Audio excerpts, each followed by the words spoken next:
اعوذ باللہ من الشیطان الرجیم بسم اللہ الرحمن الرحیم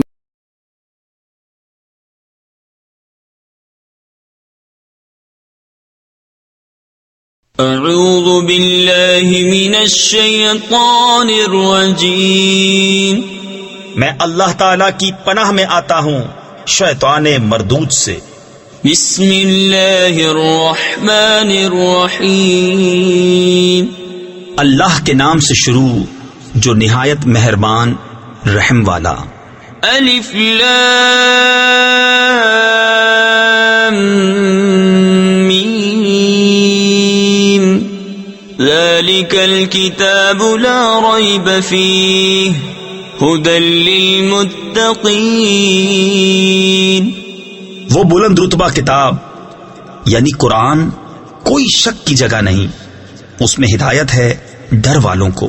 الذین یؤمنون بالغیب ویقیمون الصلاة ومما رزقناہم ینفقون۔ وہ جو بے دیکھے ایمان لائیں اور نماز قائم رکھیں اور ہماری دی ہوئی روزی میں سے ہماری راہ میں اٹھائیں۔ صدق اللہ العظیم۔ سورۃ البقرہ، سورہ بقرہ کا تعارف۔ مقام نزول، حضرت عبداللہ بن عباس رضی اللہ تعالیٰ عنہما کے فرمان کے مطابق مدینہ منورہ میں سب سے پہلے یہی سورہ بقرہ نازل ہوئی۔ اس سے مراد ہے کہ جس سورت کی آیات سب سے پہلے نازل ہوئیں، آیات، کلمات اور حروف کی تعداد۔ اس سورت میں 40 رکوع، 286 آیتیں، 6121 کلمات اور 25500 حروف ہیں۔ بقرہ نام رکھے جانے کی وجہ، عربی میں گائے کو بقرۃن کہتے ہیں، اور اس سورت کے 8ویں اور 9ویں رکوع کی آیت نمبر 67 تا 73، 67 تا 73 میں بنی اسرائیل کی ایک گائے کا واقعہ بیان کیا گیا ہے۔ اس کی مناسبت سے اسے سورہ بقرہ کہتے ہیں۔ سورہ بقرہ کے فضائل، احادیث میں اس سورت کے بے شمار فضائل بیان کیے گئے ہیں۔ ان میں سے 5 فضائل پیش کرتا ہوں۔ نمبر 1، مسلم شریف کی حدیث ہے، حضرت ابو امامہ باہلی رضی اللہ تعالی عنہ سے روایت ہے، نبی کریم صلی اللہ تعالی علیہ وسلم نے ارشاد فرمایا، قرآن پاک کی تلاوت کیا کرو، کیونکہ وہ قیامت کے دن اپنی تلاوت کرنے والوں کی شفاعت کرے گا۔ اور 2 روشن سورتیں یعنی سورہ بقرہ اور سورہ آل عمران پڑھا کرو، کیونکہ یہ دونوں قیامت کے دن اس طرح آئیں گی جس طرح 2 بادل ہوں یا 2 سائبان ہوں یا 2 اڑتے ہوئے پرندوں کی قطاریں ہوں، اور یہ دونوں صورتیں اپنے پڑھنے والوں کی شفاعت کریں گی۔ سورہ بقرہ پڑھا کرو کیونکہ اس کو پڑھتے رہنے میں برکت ہے، اور نہ پڑھنے میں ثواب سے محروم رہ جانے پر حسرت ہے، اور جادوگر اس کا مقابلہ کرنے کی طاقت نہیں رکھتے۔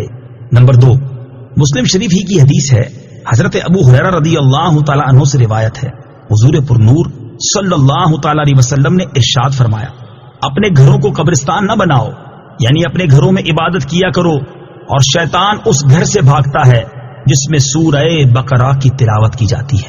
بخاری شریف کی حدیث ہے، حضرت ابو مسعود رضی اللہ تعالی عنہ سے روایت ہے، سرکار دو عالم صلی اللہ تعالی علیہ وسلم نے ارشاد فرمایا، جو شخص رات کو سورہ بقرہ کی آخری 2 آیتیں پڑھ لے گا تو وہ اسے ناگہانی مصائب سے کافی ہوں گی۔ نمبر 4، ترمذی شریف کی حدیث ہے، حضرت ابو ہریرہ رضی اللہ تعالی عنہ سے روایت ہے، حضور اقدس صلی اللہ تعالی علیہ وسلم نے ارشاد فرمایا، ہر چیز کی ایک بلندی ہے، اور قرآن کی بلندی سورہ بقرہ ہے۔ اس میں ایک آیت ہے جو قرآن کی تمام آیتوں کی سردار ہے، اور وہ آیت آیت الکرسی ہے۔ نمبر 5، حضرت سہل بن سعد سعدی رضی اللہ تعالی عنہ سے روایت ہے، حضور پرنور صلی اللہ تعالی علیہ وسلم نے ارشاد فرمایا، جس نے دن کے وقت اپنے گھر میں سورہ بقرہ کی تلاوت کی تو 3 دن تک شیطان اس کے گھر کے قریب نہیں آئے گا، اور جس نے رات کے وقت اپنے گھر میں سورہ بقرہ کی تلاوت کی تو 3 راتیں اس گھر میں شیطان داخل نہ ہوگا۔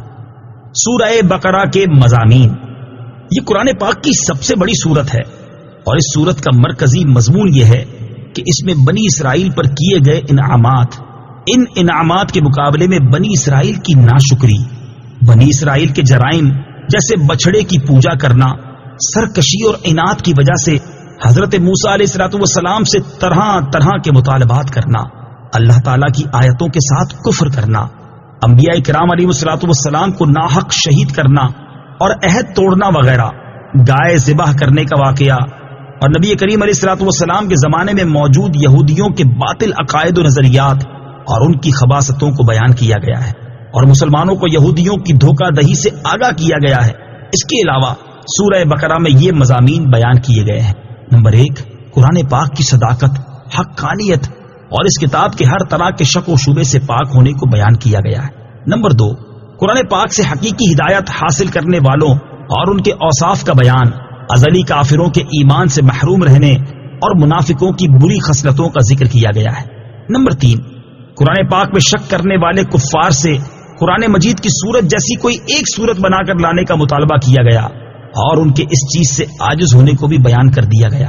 نمبر 4، حضرت آدم علیہ الصلوۃ والسلام کی تخلیق کا واقعہ بیان کیا گیا اور فرشتوں کے سامنے ان کی شان کو ظاہر کیا گیا ہے۔ نمبر 5، خانہ کعبہ کی تعمیر اور حضرت ابراہیم علیہ الصلوۃ والسلام کی دعا کا ذکر کیا گیا ہے۔ نمبر 6، اس صورت میں نبی کریم علیہ الصلوۃ والسلام کی پسند کی وجہ سے قبلہ کی تبدیلی اور اس تبدیلی پر ہونے والے اعتراضات و جوابات کا بیان ہے۔ نمبر 7، عبادات اور معاملات جیسے نماز قائم کرنے، زکوٰۃ ادا کرنے، رمضان کے روزے رکھنے، خانہ کعبہ کا حج کرنے، اللہ تعالیٰ کی راہ میں جہاد کرنے، دینی معاملات میں قمری مہینوں پر اعتماد کرنے، اللہ تعالیٰ کی راہ میں مال خرچ کرنے، والدین اور رشتہ داروں کے ساتھ سلوک کرنے، یتیموں کے ساتھ معاملات کرنے، نکاح، طلاق، رضاعت، عدت، بیویوں کے ساتھ ایلا کرنے، جادو، قتل، لوگوں کے مال ناحق کھانے، شراب، سود، جوا اور حیض کی حالت میں بیویوں کے ساتھ صحبت کرنے وغیرہ کے بارے میں مسلمانوں کو ایک شرعی دستور فراہم کیا گیا ہے۔ نمبر 8، تابوت سکینہ، طالوت اور جالوت میں ہونے والی جنگ کا بیان ہے۔ نمبر 9، مردوں کو زندہ کرنے کے ثبوت پر حضرت عزیر علیہ الصلوۃ والسلام کی وفات کا واقعہ ذکر کیا گیا ہے۔ نمبر 10، حضرت ابراہیم علیہ الصلوۃ والسلام کو 4 پرندوں کے ذریعے مردوں کو زندہ کرنے پر اللہ تعالیٰ کی قدرت کا نظارہ کروانے کا واقعہ بیان کیا گیا ہے۔ نمبر 11، اس سورت کے آخر میں اللہ تعالیٰ کی بارگاہ میں رجوع کرنے، گناہوں سے توبہ کرنے اور کفار کے خلاف مدد طلب کرنے کی طرف مسلمانوں کو توجہ دلائی گئی ہے اور مسلمانوں کو قیامت کے دن سے ڈرایا گیا ہے۔ بسم اللہ الرحمن الرحیم۔ ترجمہ، اللہ کے نام سے شروع جو نہایت مہربان رحمت والا ہے۔ الف لام میم۔ الف لام میم۔ قرآن پاک کی 29 سورتوں کے شروع میں اس طرح کے حروف ہیں، انہیں حروف مقطعات کہتے ہیں۔ ان کے بارے میں سب سے قوی قول یہ ہے کہ یہ حروف اللہ تعالیٰ کے راز ہیں اور متشابہات میں سے ہیں۔ ان کی مراد اللہ تعالیٰ جانتا ہے اور ہم ان کے حق ہونے پر ایمان لاتے ہیں۔ ذالک الکتاب لا ریب فیہ ھدی للمتقین۔ ترجمہ، وہ بلند رتبہ کتاب جس میں کسی شک کی گنجائش نہیں، اس میں ڈرنے والوں کے لیے ہدایت ہے۔ لا ریب، کوئی شک نہیں۔ آیت کے اس حصے میں قرآن مجید کا ایک وصف بیان کیا گیا کہ یہ ایسی بلند شان اور عظمت و شرف والی کتاب ہے جس میں کسی طرح کے شک و شبے کی کوئی گنجائش نہیں، کیونکہ شک اس چیز میں ہوتا ہے جس کی حقانیت پر کوئی دلیل نہ ہو، جبکہ قرآن پاک اپنی حقانیت کی ایسی واضح اور مضبوط دلیلیں رکھتا ہے جو ہر صاحب انصاف اور عقل مند انسان کو اس بات کا یقین کرنے پر مجبور کر دیتی ہے کہ یہ کتاب حق ہے اور اللہ تعالیٰ کی طرف سے نازل ہوئی ہے۔ تو جیسے کسی اندھے کے انکار سے سورج کا وجود مشکوک نہیں ہوتا، ایسے ہی کسی بے عقل مخالف کے شک اور انکار کرنے سے یہ کتاب مشکوک نہیں ہو سکتی۔ ھدی للمتقین، ڈرنے والوں کے لیے ہدایت ہے۔ تفسیر صراط الجنان میں ہے۔ آیت کے اس حصے میں قرآن مجید کا ایک اور وصف بیان کیا گیا کہ یہ کتاب ان تمام لوگوں کو حق کی طرف ہدایت دیتی ہے جو اللہ تعالیٰ سے ڈرتے ہیں، اور جو لوگ نہیں ڈرتے انہیں قرآن پاک سے ہدایت حاصل نہیں ہوتی۔ یاد رہے، قرآن پاک کی ہدایت و رہنمائی اگرچہ مومن اور کافر ہر شخص کے لیے عام ہے، جیسا کہ سورہ بقرہ کی آیت نمبر 185 میں اللہ تعالیٰ نے ارشاد فرمایا، ھدی للناس، یعنی قرآن مجید تمام لوگوں کے لیے ہدایت ہے لیکن چونکہ قرآن مجید سے حقیقی نفع صرف متقی لوگ حاصل کرتے ہیں، اس لیے یہاں ہدی للمتقین یعنی متقین کے لیے ہدایت فرمایا گیا۔ تقوی کا معنی ہے نفس کو خوف کی چیز سے بچانا، اور شریعت کی اصطلاح میں تقوی کا معنی یہ ہے کہ نفس کو ہر اس کام سے بچانا جسے کرنے یا نہ کرنے سے کوئی شخص عذاب کا مستحق ہو، جیسے کفر و شرک، کبیرہ گناہوں، بے حیائی کے کاموں سے اپنے آپ کو بچانا، حرام چیزوں کو چھوڑ دینا اور فرائض کو ادا کرنا وغیرہ۔ اور بزرگان دین نے یوں بھی فرمایا ہے کہ تقوی یہ ہے کہ تیرا خدا تجھے وہاں نہ پائے جہاں اس نے منع فرمایا ہے۔ تقوی کے فضائل۔ قرآن مجید اور احادیث میں تقوی حاصل کرنے اور متقی بننے کی ترغیب اور فضائل بکثرت بیان کیے گئے ہیں۔ چنانچہ اللہ تعالیٰ ارشاد فرماتا ہے، یا ایھا الذین آمنوا اتقوا اللہ حق تقاتہ ولا تموتن الا وانتم مسلمون۔ ترجمہ، اے ایمان والو، اللہ سے ڈرو جیسا اس سے ڈرنے کا حق ہے، اور ضرور تمہیں موت صرف اسلام کی حالت میں آئے۔ اور ارشاد فرمایا، یا ایھا الذین آمنوا اتقوا اللہ وقولوا قولا سدیدا یصلح لکم اعمالکم ویغفر لکم ذنوبکم ومن يطع الله ورسوله فقد فاز فوزا عظيما۔ ترجمہ، اے ایمان والو، اللہ سے ڈرو اور سیدھی بات کہا کرو، اللہ تمہارے اعمال تمہارے لیے سنوار دے گا اور تمہارے گناہ بخش دے گا، اور جو اللہ اور اس کے رسول کی فرما برداری کرے اس نے بڑی کامیابی پائی۔ حضرت عطیہ سعدی رضی اللہ تعالی ارشاد فرمایا، کوئی بندہ اس وقت تک متقین میں شمار نہیں ہوگا جب تک کہ وہ نقصان نہ دینے والی چیز کو کسی دوسری نقصان والی چیز کے ڈر سے نہ چھوڑ دے، یعنی کسی جائز چیز کے ارتکاب سے ممنوع چیز تک نہ پہنچ جائے۔ حضرت ابو سعید رضی اللہ تعالی عنہ سے روایت ہے، نبی کریم صلی اللہ تعالی علیہ وسلم نے ارشاد فرمایا، تمہارا رب عز و جل ایک ہے، تمہارا باپ ایک ہے، اور کسی عربی کو عجمی پر فضیلت نہیں ہے، نہ عجمی کو عربی پر فضیلت ہے، نہ گورے کو کالے پر فضیلت ہے، نہ کالے کو گورے پر فضیلت ہے، مگر صرف تقوی سے۔ حضرت انس رضی اللہ تعالیٰ عنہ سے روایت ہے، حضور پرنور صلی اللہ تعالیٰ علیہ وسلم نے ارشاد فرمایا، تمہارا رب عز و جل ارشاد فرماتا ہے، اس بات کا مستحق میں ہی ہوں کہ مجھ سے ڈرا جائے، اور جو مجھ سے ڈرے گا تو میری شان یہ ہے کہ میں اسے بخش دوں۔ تقوی کے مراتب۔ علماء نے تقوی کے مختلف مراتب بیان فرمائے ہیں، جیسے عام لوگوں کا تقوی ایمان لا کر کفر سے بچنا ہے، متوسط لوگوں کا تقوی احکامات کی پیروی کرنا اور ممنوعات سے رکنا ہے، اور خاص لوگوں کا تقوی ہر ایسی چیز کو چھوڑ دینا ہے جو اللہ تعالی سے غافل کرے۔ اور اعلی حضرت امام احمد رضا خان علیہ رحمت الرحمان کے فرمان کے مطابق تقوی کی 7 قسمیں ہیں۔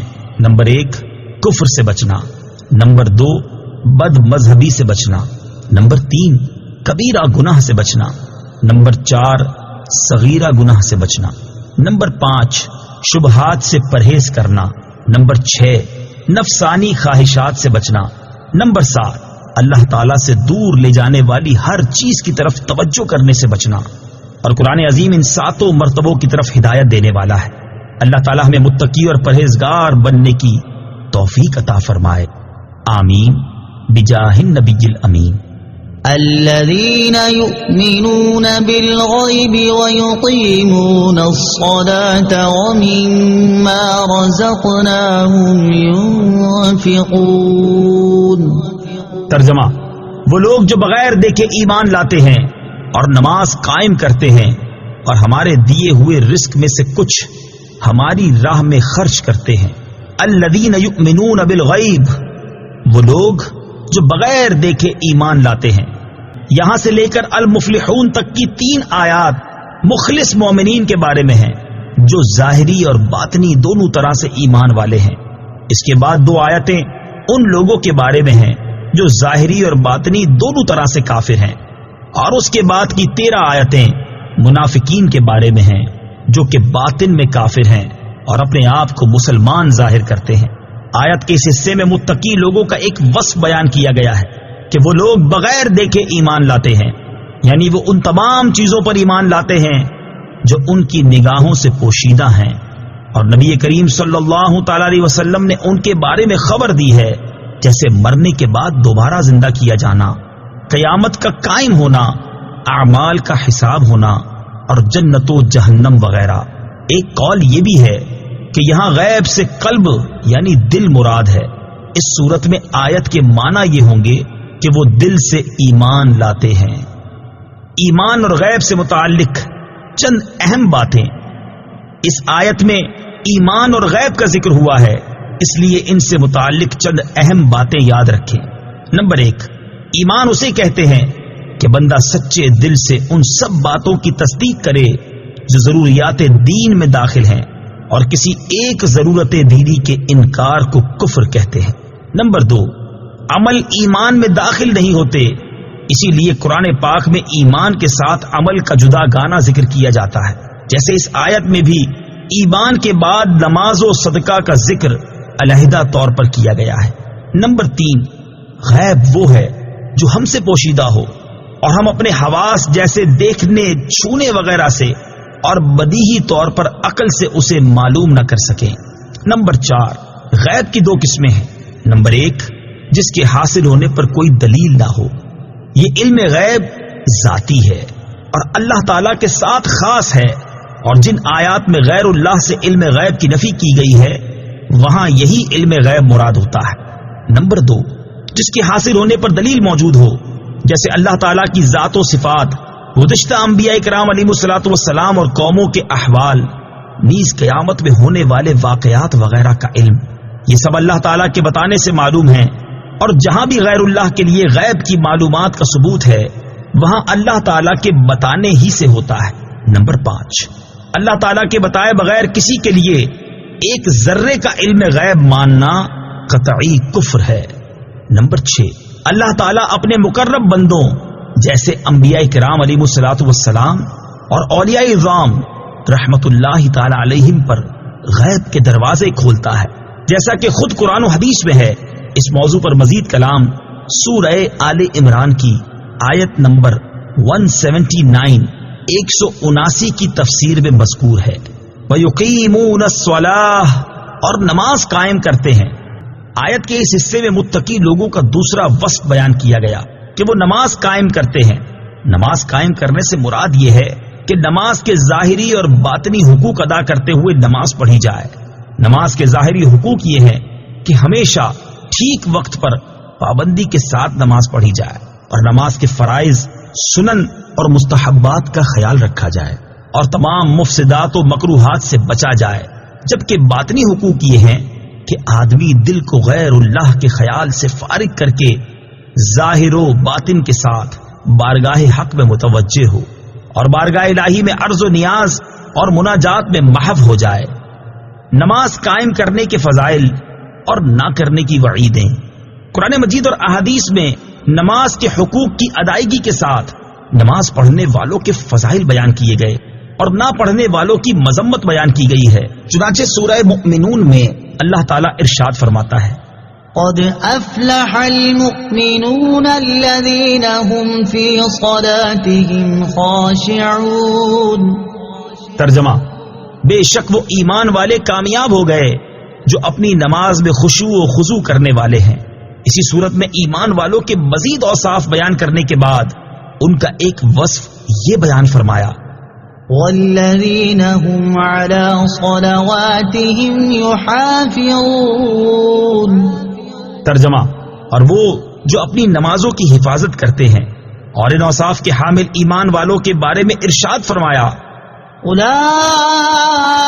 هم الوارثون الذین یرثون الفردوس هم فیها خالدون۔ ترجمہ، یہی لوگ وارث ہیں، یہ فردوس کی میراث پائیں گے، وہ اس میں ہمیشہ رہیں گے۔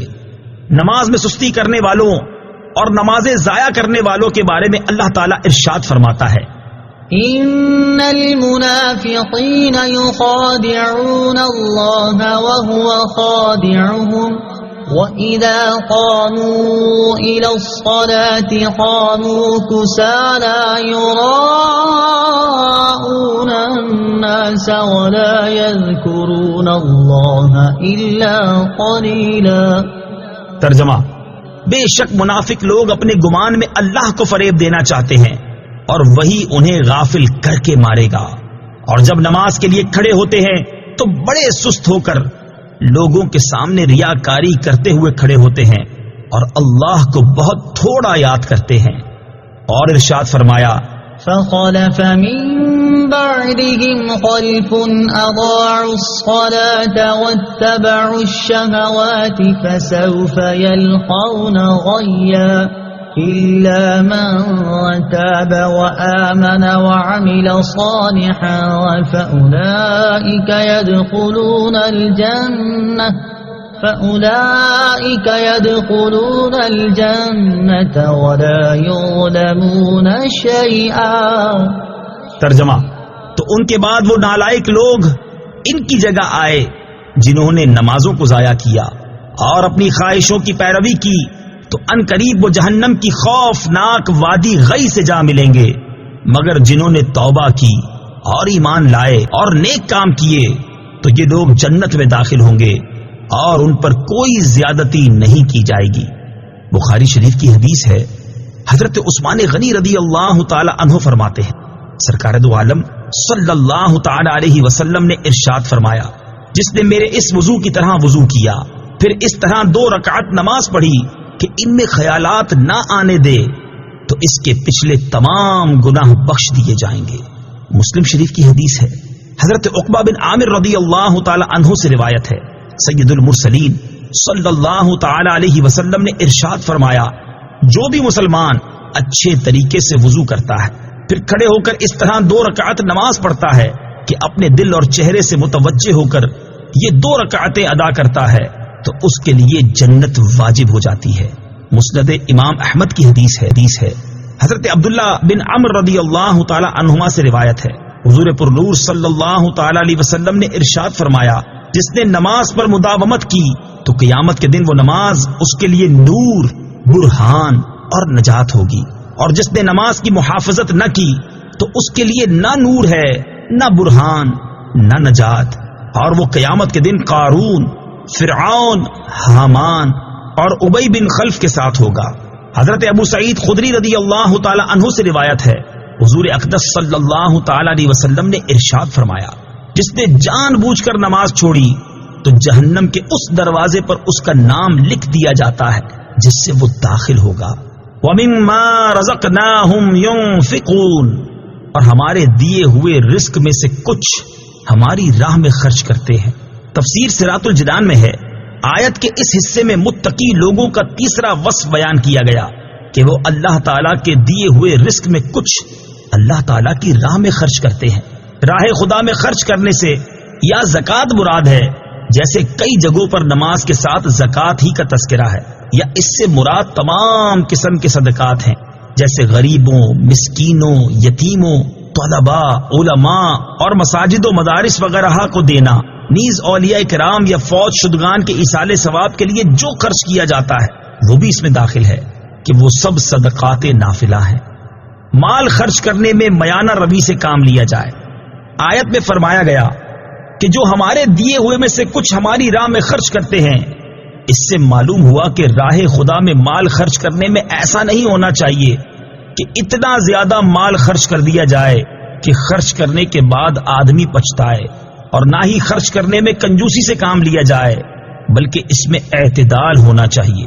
اس چیز کی تعلیم دیتے ہوئے ایک اور مقام پر اللہ تبارک و تعالی ارشاد فرماتا ہے، وَلَا تَجْعَلْ يَدَكَ مَغْلُولَةً إِلَى عُنُقِكَ وَلَا تَبْسُطْهَا كُلَّ الْبَسْطِ فَتَقْعُدَ مَلُومًا مَحْسُورًا۔ ترجمہ: اور اپنا ہاتھ اپنی گردن سے بندھا ہوا نہ رکھو اور نہ پورا کھول دو کہ پھر ملامت میں حسرت میں بیٹھے رہ جاؤ۔ اور کامل ایمان والوں کا وصف بیان کرتے ہوئے ارشاد فرمایا والذین اذا انفقوا لم يسرفوا ولم يقتروا وكان بين ذلك قواما.